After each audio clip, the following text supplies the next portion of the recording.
Hello, and welcome to this talk entitled Thor, God of the Sea, which I am giving as part of the Pagan Federation lecture series.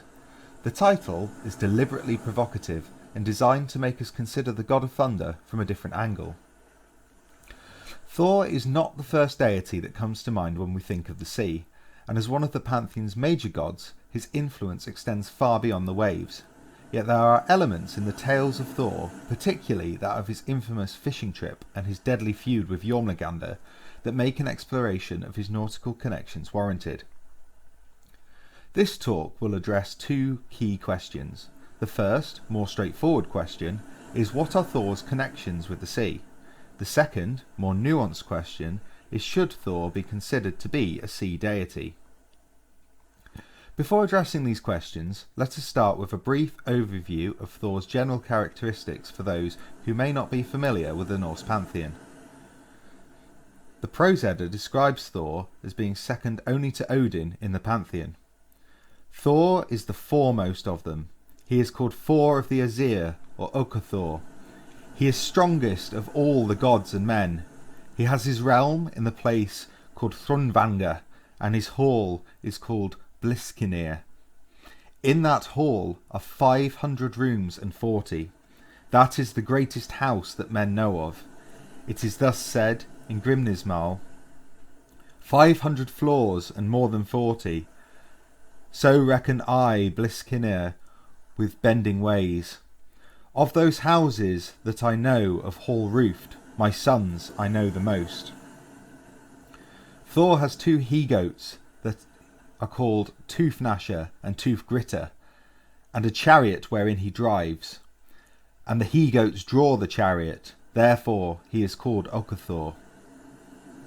He has also three things of great price. One is the hammer Mjolnir, which the rime giants and hill giants know, when it is raised on high, and that is no wonder, it has bruised many a skull amongst their fathers or their kinsmen. He has a second costly thing, best of all, the girdle of might, that when he clasps it about him, then the godlike strength within him is increased by half. Yet a third thing he has, in which there is much virtue, his iron gloves. He cannot do without them when he uses his hammer shaft. But no one is so wise that he can tell all his mighty works. Yet I can tell thee so much tidings of him, that the hours would be spent before all that I know were told. Thor is the archetypal hero of skaldic poetry. He battles all manner of giants and monsters to protect both Asgard and Midgard. He is the son of Jord, the goddess of the earth, which goes some way to explaining why he has much more interest in the affairs of Midgard than the rest of the Aesir. Unsurprisingly, this strong link with the earth and mankind led to a large cult following. Places named after Thor can be found across the heathen world, from Thorshof, Thor's village in Norway, to Donarsberg, Donar's mountain in Germany, to Thursley, Thor's clearing in England, and Thorthmork, Thor's valley in Iceland. It is also common practice to name people after Thor, with names such as Thorstein and Torvi being derived from the name of the thunder god. This practice continued throughout the Christianization of Scandinavia and is now being revived by modern heathens throughout the world. Let us turn now to the first of our questions. What are Thor's connections to the sea? Tales of Thor's many adventures in the Prose and Poetic Eddas give us some insight into what these connections may be. One of these is the tale of Thor's journey to Jotunheim, where he encounters the giant Utgarda Loki. Utgarda Loki sets Thor and his companions a series of tasks to test their prowess. Loki must compete against Logi in an eating contest, and then Thor's newly acquired servant Thialfi must compete in a foot race against Hugi. They both fail, and so Utgarda Loki challenged Thor. Next, Utgarda Loki asked Thor what feats there were which he might desire to show before them, such great tales as men have made of his mighty works. Then Thor answered that he would most willingly undertake to contend with any in drinking. Utgarda said that might well be.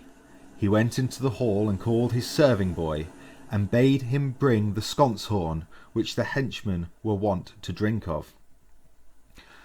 Straight away the serving lad came forward with the horn, and put it into Thor's hand. Then said Utgarda, "It is held that this horn is well drained, if it is drunk off in one drink, but some drink it off in two. But no one is so poor a man at drinking that he fails to drain off in three." Thor looked upon the horn, and it did not seem big to him, and yet it was somewhat long. Still, he was very thirsty. He took and drank, and swallowed enormously, and thought that he should not need to bend oftener to the horn. But when his breath failed, and he raised his head from the horn, and looked to see how it had gone with the drinking, it seemed to him there was very little space by which the drink was lower now in the horn than before. Then Utgarda said, "It is well drunk, and not too much. I should not have believed, if it had been told me, that Thor could not drink a greater draught. But I know that thou wilt wish to drink it off in another draught." Thor answered nothing. He set the horn to his mouth, thinking now that he should drink a greater drink, and struggled with the draught until his breath gave out, and yet he saw that the tip of the horn would not come up so much as he liked. When he took the horn from his mouth and looked into it, it seemed to him then as if it had decreased less than the former time, but now there was a clearly apparent lowering in the horn. Then said Utgarda, "How now, Thor? Thou wilt not shrink from one more drink, then may he well for three.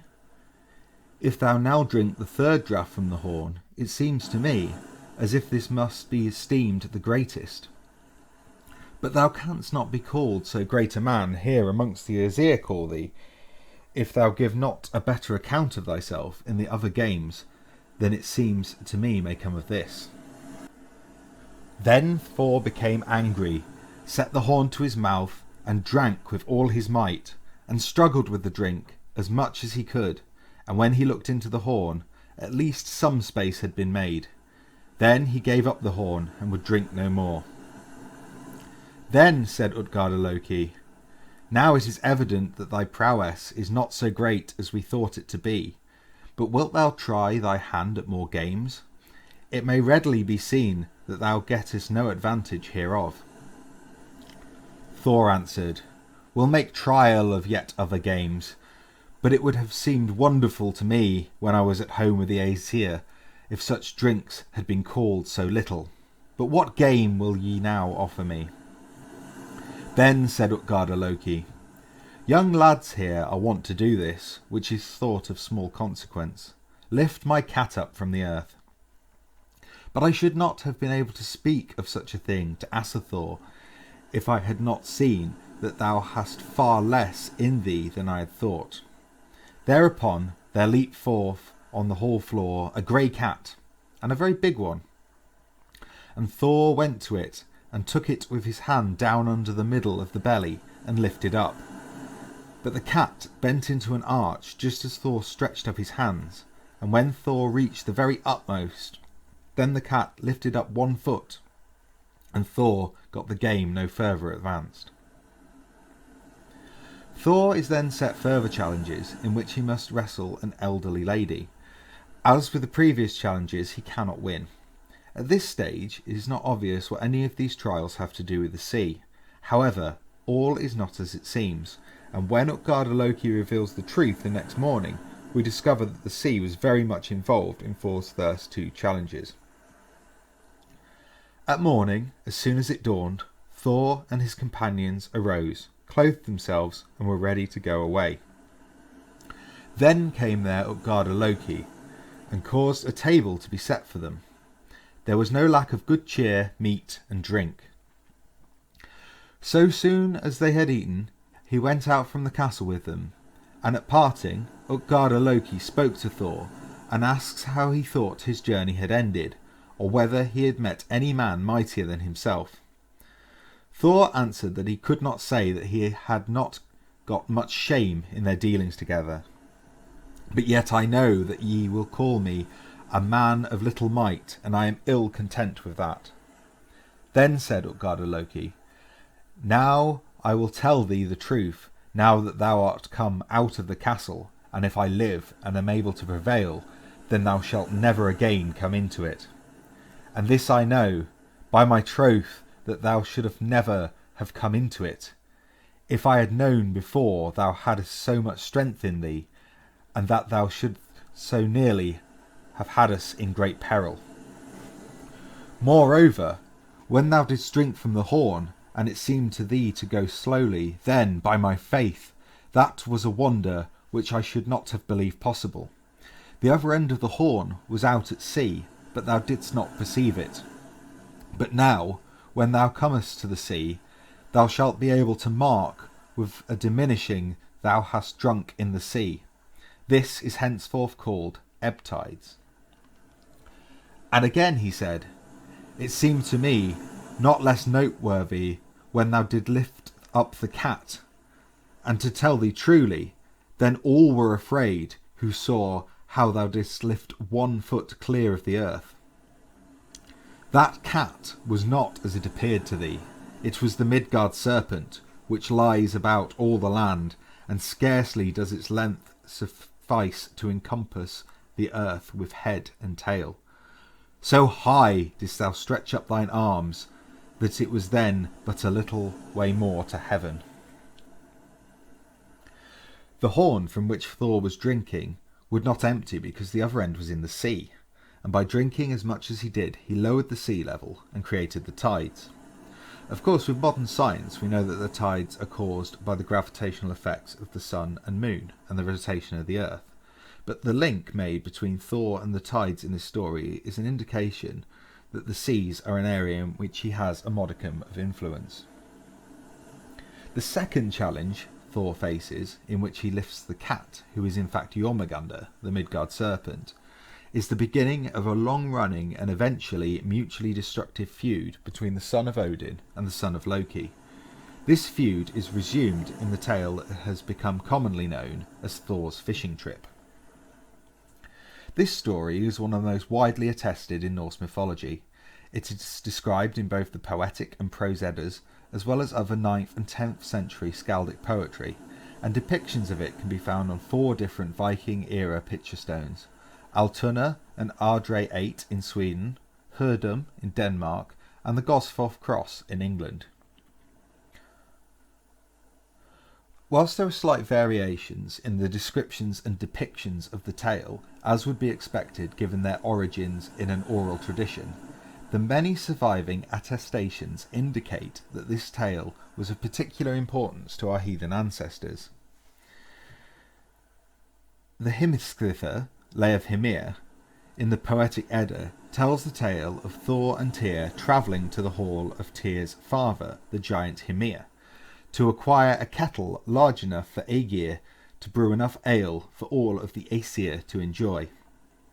On the first night they are there, Thor eats so much that he and Hymir must go fishing the next morning to replenish the larder, so that they may continue feasting. Stanzas 16 to 28 cover the events that transpire. To the comrade Hori did Hungnir then, did Holrithi's meal full mighty seem. Next time at eve we 3 must eat the food we have, hunting's spoil. Fain to row on the sea was he said, if the giant bold would give him bait. Hymir spake, Go to the herd, if thou hast in mind, thou slayer of giants, thy bait to seek, for there thou soon mayst find, methinks, bait from the oxen easy to get. Swift to the wood the hero went, till before him an ox all black he found. From the beast the slayer of giants broke the fortress high of his double horns. Hymir spake, Thy works, methinks, are worse by far, thou steerer of ships, then thou still sitteth. The Lord of Goats bade the 8-begotten father to steer the steed of the rollers, but the giant said that he will, forsooth, longer to row was little enough. 2 whales on his hook did the mighty Hymir soon pull up, on a single cast. In the stern the kinsman of Othin sat, and Vlur was cunning, his cast prepared. The warder of men, the worm's destroyer, fixed on his hook the head of the ox. There gaped at the bait the foe of the gods, the girdler of all, the earth beneath. The venomous serpent swiftly up to the boat did Thor the bold one pull. With his hammer the loafy hill of the hair of the brother of Fenrir he smoked from above. The monster roared, and the rocks resounded, and all the earth so old was shaken. Then sank the fish in the sea forthwith. Joyless as back then rowed with the giant, speechless did Hymir sit at the oars. With a rudder he sought a second wind.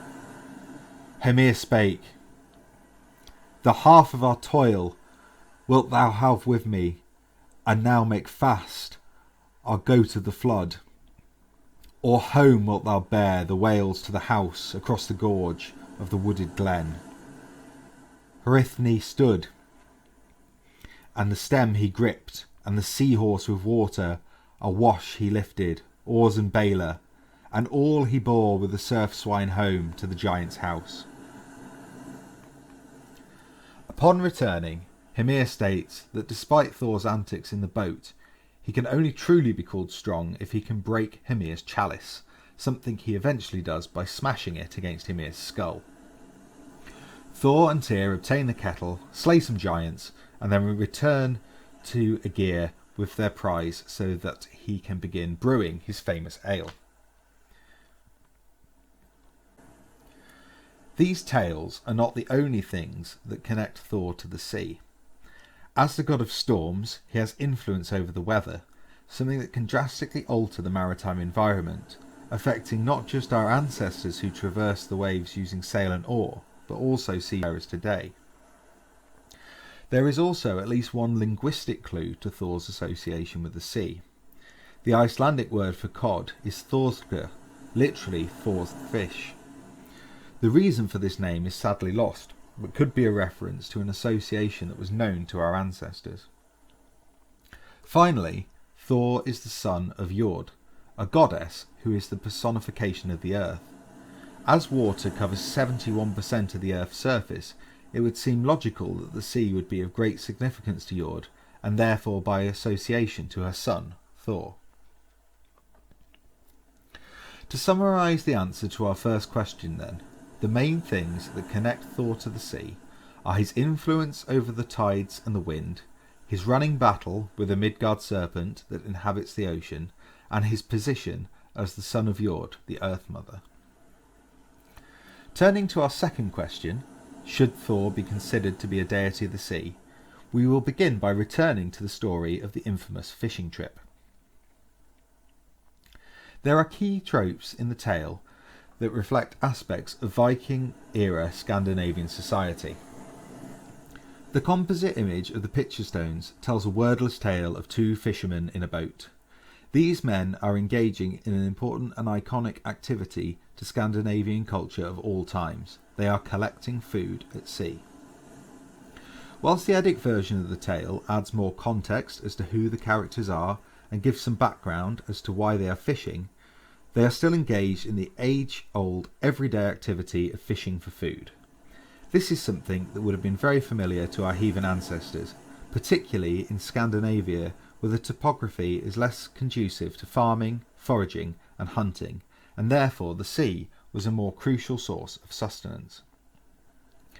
But overlapping on this mundane activity is a tale that encapsulates the human relationship with the sea in the heathen worldview. Thor, protector of Midgard and champion of mankind, staring down Jormungandr, the anthropomorphized essence of the sea itself. The two locked in a deadly struggle, with neither prepared to back down. the sea is a dangerous and powerful element that man must negotiate in order to procure food. More than that, mastery of the oceans can unlock access to new lands with the trading, raiding and settling opportunities they provide. The primary theme of the myth is fear and survival. In this theme is also contained the subject of a response to the sea as a primary force in the ecosystem, and the response that is ingrained in the actions of Thor indicates the status of the sea in the worldview. The sea is not otherness. It is not a distant Uthath. Rather, it can be appropriated, and it is a cultural entity. There is, however, always the risk that the sea will prove too powerful, even for the most skilled sailor. This is reflected in the tale when Hymir, an accomplished and confident oarsman, is fearful of proceeding any further out to sea. This is not cowardice on his part, rather a respect for the awesome power of the sea. In this story, the standoff is ended when Hymir cuts the fishing line, releasing Jormungandr to fall back into the sea. Thor throws his hammer after the worm in frustration, and whilst there is some suggestion that Mjolnir crushed Jormungandr's skull, we know from later tales that this is not the case. Here we see another classic trope that will be relatable to all fisherfolk, the one that got away. The battle between Sky God and a sea or earthbound monster occurs in mythologies of many religions across the world. The Indian thunder god, Indra, in many ways Thor's counterpart, slew a great dragon in single combat.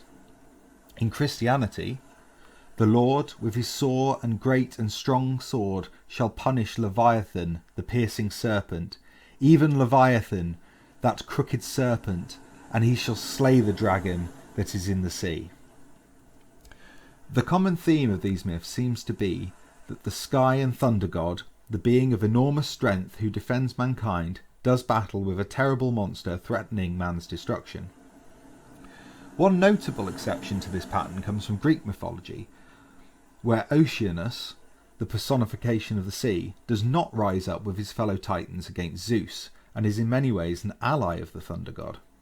He is also conscious of protecting mankind, and ends his marriage so that he cannot continue to produce children, the Oceanids, roughly equivalent to the heathen waterwights, the growing number of which had been threatening to flood the earth.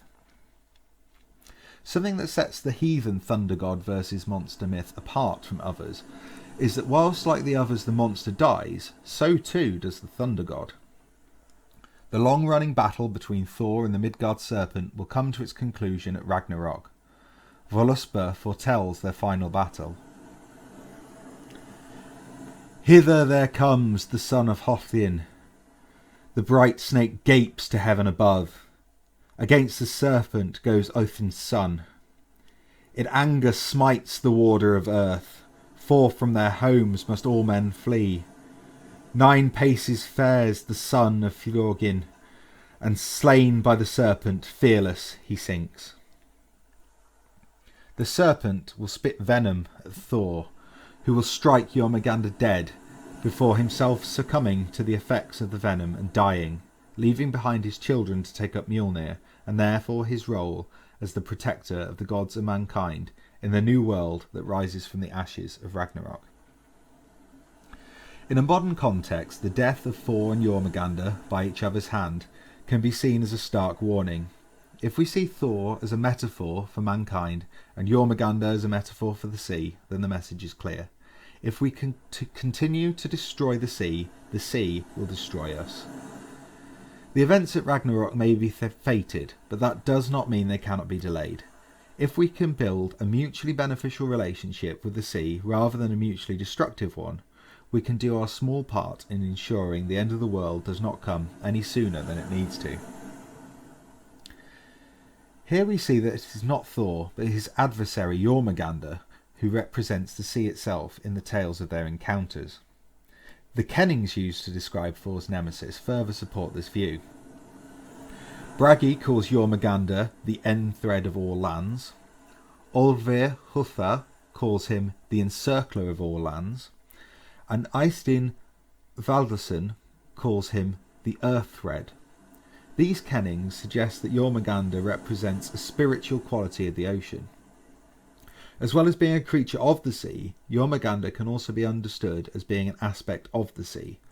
The serpent represents the sea's wrath, in the same way Jord represents the sea's bounty.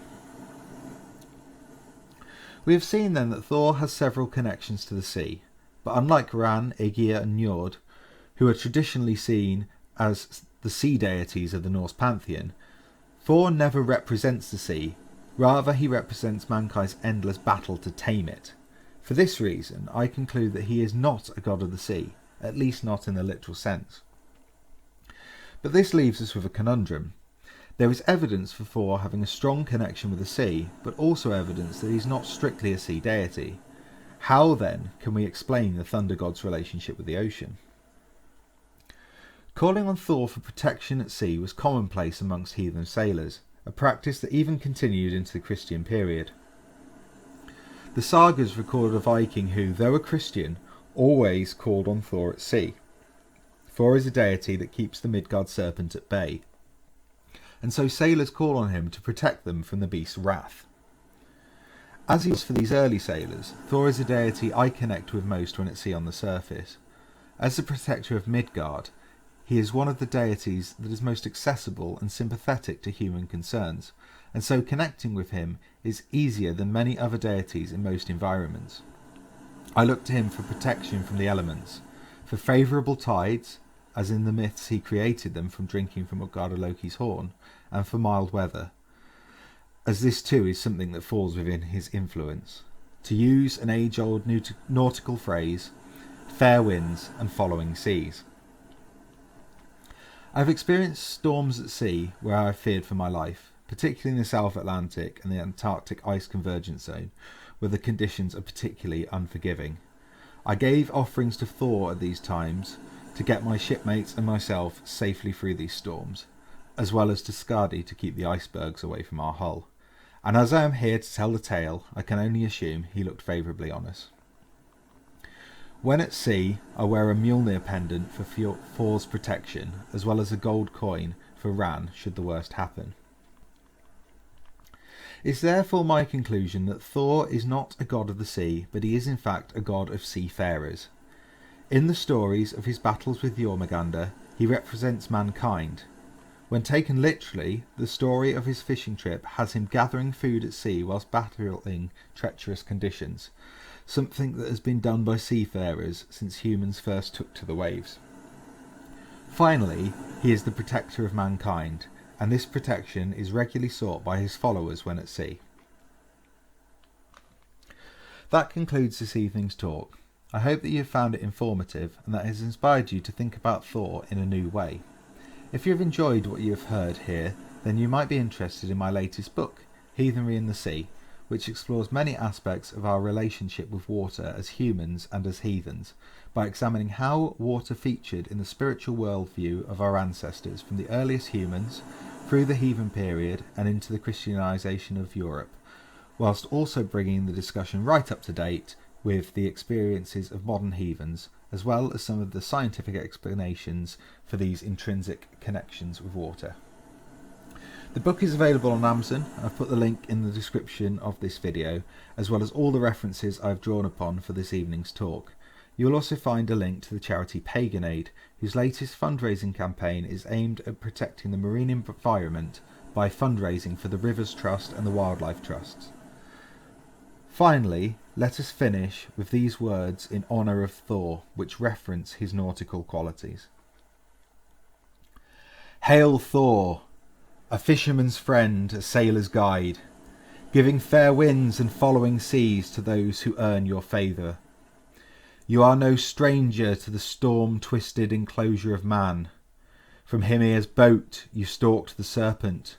From Utgard Loki's horn you drank deeply, so deeply that you gave us the tides, as the seas rose and fell with each great draught. Your greatest foe dwells in the land of salmon, yet the cod is yours. Thunderer, those who disrespect you risk your wrath, as you bring the great storm to the plain of Aegir, tearing the sail-yard feather, smashing the sea feet and sending the wave horse and her riders to face Ran's judgment. Not always foremost amongst the gods associated with the waves, only the naive would neglect you before treading the prow road.